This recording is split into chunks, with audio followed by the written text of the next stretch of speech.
പരമോന്നത നേതാവ് ആയത്തുള്ള അലി ഖമനേയി നിരുപാധികം കീഴടങ്ങണമെന്ന് ഡൊണാൾഡ് ട്രംപ്. ഖമനേയിയുടെ ഒളിത്താവളം അറിയാമെന്നും ട്രംപിന്റെ അവകാശവാദം. ട്രൂത്ത് സോഷ്യലിലൂടെയാണ് ട്രംപിന്റെ മുന്നറിയിപ്പ്.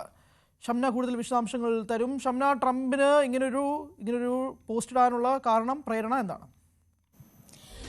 ഹരി, കാര്യങ്ങൾ കൂടുതൽ സങ്കീർണമാകുന്നു എന്ന് വേണം വിലയിരുത്താൻ. അതായത് അമേരിക്ക കൂടി ഈ രംഗത്തേക്ക് വരുന്നു, യുദ്ധത്തിലേക്ക് വരുന്നു എന്ന് വേണം മനസ്സിലാക്കാൻ. അതായത് ഇതുവരെ ഇസ്രായേലും ഇറാനും മാത്രമായിരുന്നു കളത്തിലെങ്കിൽ അമേരിക്ക കൂടി ഇപ്പോൾ ഇറങ്ങുന്നു. അതായത് നേരിട്ട് ഡൊണാൾഡ് ട്രംപ് ഇപ്പോൾ ഇറാന്റെ പരമോന്നത നേതാവിന് ഒരു മുന്നറിയിപ്പ് നൽകുന്നു. നിങ്ങൾ എവിടെയാണെന്ന് കൃത്യമായി ഞങ്ങൾക്കറിയാം, നിങ്ങളുടെ ഒളിത്താവളം അറിയാം, പക്ഷേ ഇപ്പോൾ ആക്രമിക്കാൻ ഞങ്ങൾ ഉദ്ദേശിക്കുന്നില്ല, നിങ്ങളെ ഇപ്പോൾ വധിക്കാൻ ഞങ്ങൾ ഉദ്ദേശിക്കുന്നില്ല എന്നാണ് ട്രംപ് തന്റെ ട്രൂത്ത് സോഷ്യലിലൂടെ വ്യക്തമാക്കുന്നത്. പക്ഷേ മിസൈൽ ആക്രമണം അവസാനിപ്പിക്കണം, നിരുപാധികം നിങ്ങൾ കീഴടങ്ങുകയും വേണമെന്ന് കൂടി മുന്നറിയിപ്പുണ്ട്. അതായത് ഈ അമേരിക്കൻ സോൾജേഴ്സിന് നേരെയും ഒപ്പം തന്നെ സിവിലിയൻസിന് നേരെയുമുള്ള ഈ മിസൈൽ ആക്രമണം എത്രയും പെട്ടെന്ന് അവസാനിപ്പിക്കണം. തങ്ങളുടെ ക്ഷമ നേർത്തു വരികയാണ്. ഇപ്പോൾ നിങ്ങളുടെ ഒളിത്താവളം കൃത്യമായി മനസ്സിലാക്കിയെങ്കിൽ കൂടി നിങ്ങളെ കൊല്ലാതെ വിടുന്നു എന്നുള്ള ട്രംപിന്റെ മുന്നറിയിപ്പാണ് വന്നിരിക്കുന്നത്. ഒപ്പം തന്നെ ഇതിൽ രണ്ട് പോസ്റ്റുകളാണ് ട്രംപ് ഇന്ന് ട്രൂത്ത് സോഷ്യലിലൂടെ പങ്കുവച്ചത്. അതിലെല്ലാം ആദ്യത്തെ പോസ്റ്റിലായിരുന്നു ഇക്കാര്യം പറഞ്ഞിരുന്നത്. നിങ്ങൾ മിസൈൽ ആക്രമണം അവസാനിപ്പിക്കണം, നിങ്ങളുടെ താവളം അറിയാമെന്നൊക്കെ. അതിനുശേഷം 2 മിനിറ്റിന് ശേഷം ട്രംപ് വീണ്ടും ഒരു പോസ്റ്റ് ഇട്ടു. അതിങ്ങനെയാണ്: അൺകണ്ടീഷണൽ സറണ്ടർ, അതായത് നിരുപാധികം നിങ്ങൾ കീഴടങ്ങണമെന്ന ഒരു കാര്യമാണ് ഇപ്പോൾ ട്രംപ് മുന്നോട്ട് വെച്ചിരിക്കുന്നത്. ഇതുകൊണ്ട് തന്നെ അമേരിക്ക കൂടി കളത്തിൽ ഇറങ്ങുന്നു എന്ന വിലയിരുത്തലിലാണ് ഇപ്പോൾ രാജ്യങ്ങളുള്ളത്. ഒപ്പം തന്നെ നമുക്കറിയാം, നേരത്തെ തന്നെ ഈ G7 രാഷ്ട്രങ്ങൾ ഇസ്രായേലിന് പിന്തുണയുമായി എത്തിയിരുന്നു.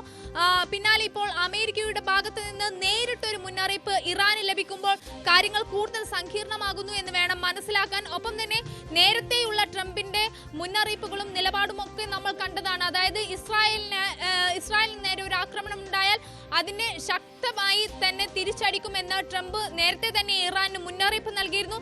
ഇപ്പോൾ ഇതാ പരമോന്നത നേതാവിന്റെ പേരെടുത്ത് പറഞ്ഞുകൊണ്ട്, പരമോന്നത നേതാവിനെ വിളിച്ച് അങ്ങനെ തന്നെ പറഞ്ഞുകൊണ്ട്, അതായത് ഇറാന്റെ നേതാവ് നിങ്ങളെ എവിടെയാണെന്ന് ഞങ്ങൾക്കറിയാമെന്ന് പറഞ്ഞുകൊണ്ട് തന്നെയാണ് ട്രംപ് ആ പോസ്റ്റ് തുടങ്ങുന്നതും. അതുകൊണ്ടാണ് കാര്യങ്ങൾ സങ്കീർണമാകുന്നു എന്ന ഒരു ആശങ്ക ഉള്ളതും. ഒപ്പം തന്നെ ഈ മിസൈൽ ആക്രമണം അവസാനിപ്പിക്കണം, തങ്ങളുടെ ക്ഷമ അത് നേർത്തു വരികയാണ് എന്നുകൂടി ട്രംപ് മുന്നറിയിപ്പ് നൽകുന്നുണ്ട്. എന്തായാലും ഇപ്പോൾ കാര്യങ്ങൾ കൂടുതൽ രൂക്ഷമാകുന്നു, അമേരിക്ക കൂടി കളത്തിൽ ഇറങ്ങുന്നതോടെ കൂടി സങ്കീർണമാകുന്നു എന്ന ഒരു ആശങ്കയിലാണ് ഇപ്പോൾ ലോകരാജ്യങ്ങളുള്ളത്. ഒപ്പം തന്നെ ഇനി ഇറാന്റെ നിലപാട് എന്താണ് എന്നതാണ് വ്യക്തമാകേണ്ടതും. കാരണം നമുക്കറിയാം, അങ്ങനെ ഇതുവരെ ഇറാന്റെ ഒരു നിലപാട് അങ്ങനെ ഇത്തരം മുന്നറിയിപ്പുകൾക്ക് മുമ്പിൽ മുട്ടുകുത്തുന്ന ഒരു നിലപാടായിരുന്നില്ല ഇറാൻ ഉള്ളത്. പക്ഷെ ഇന്നലെ അമേരിക്ക ഇക്കാര്യത്തിൽ ഇടപെടണം, ട്രംപിന്റെ ഒരൊറ്റ ഫോൺ കോൾ മതി ഈ യുദ്ധം അവസാനിപ്പിക്കാൻ എന്നൊക്കെ ഇറാന്റെ ഭാഗത്ത് നിന്ന് പ്രസ്താവനയിലൂടെ അറിയിച്ചിരുന്നു. അതുകൊണ്ട് തന്നെ ഈ ഇറാന്റെ ഒരു നിലപാട് അതിന് ഏറ്റവും നിർണായകമാകും. പക്ഷേ അമേരിക്ക ട്രംപ് ഇത്തരത്തിൽ ഒരു മുന്നറിയിപ്പ്, ഒരു ഭീഷണി സ്വരത്തിലുള്ള മുന്നറിയിപ്പ് നൽകുമ്പോൾ അത് ഇറാൻ എങ്ങനെ എടുക്കും, ഇനി കൂടുതൽ പ്രകോപനങ്ങൾ ഉണ്ടാകുമോ എന്ന കാര്യമൊക്കെ അറിയേണ്ടതുണ്ട്. എന്തായാലും വിഷയം കൂടുതൽ സങ്കീർണമാകുന്നു, അമേരിക്ക കൂടി കളത്തിൽ ഇറങ്ങുന്നു എന്നതാണ് സാഹചര്യം.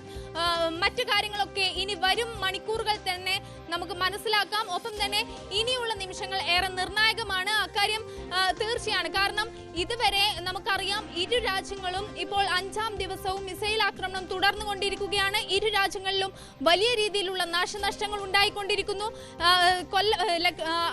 ലക്ഷക്കണക്കിന് ആളുകളുടെ ജീവൻ തന്നെ ഭീഷണിയായിക്കൊണ്ടിരിക്കുന്നു. ഇനി മൂന്നാമതൊരു രാജ്യം കൂടി, അതായത് അമേരിക്ക പോലുള്ള ഒരു രാജ്യം കൂടി കളത്തിലിറങ്ങുന്നതോടുകൂടി ഈ യുദ്ധത്തിന്റെ ഒരു സ്വഭാവം മാറും. പശ്ചിമേഷ്യ ഇത്രയും ദിവസം കണ്ടതിനേക്കാൾ ഭയാനകരമായ ഒരു അവസ്ഥയിലായിരിക്കും കാര്യങ്ങൾ നീങ്ങുക. അതുകൊണ്ട് തന്നെ ഈ അമേരിക്ക ഈ നിലപാട് വ്യക്തമാക്കിയ സാഹചര്യത്തിൽ, ട്രംപ് നേരിട്ടൊരു മുന്നറിയിപ്പ് നൽകിയ സാഹചര്യത്തിൽ ഇനിയുള്ള ഓരോ മണിക്കൂറും ഓരോ നിമിഷവും ഏറെ നിർണായകമാണ്, അക്കാര്യം പറയാതെ വയ്യ.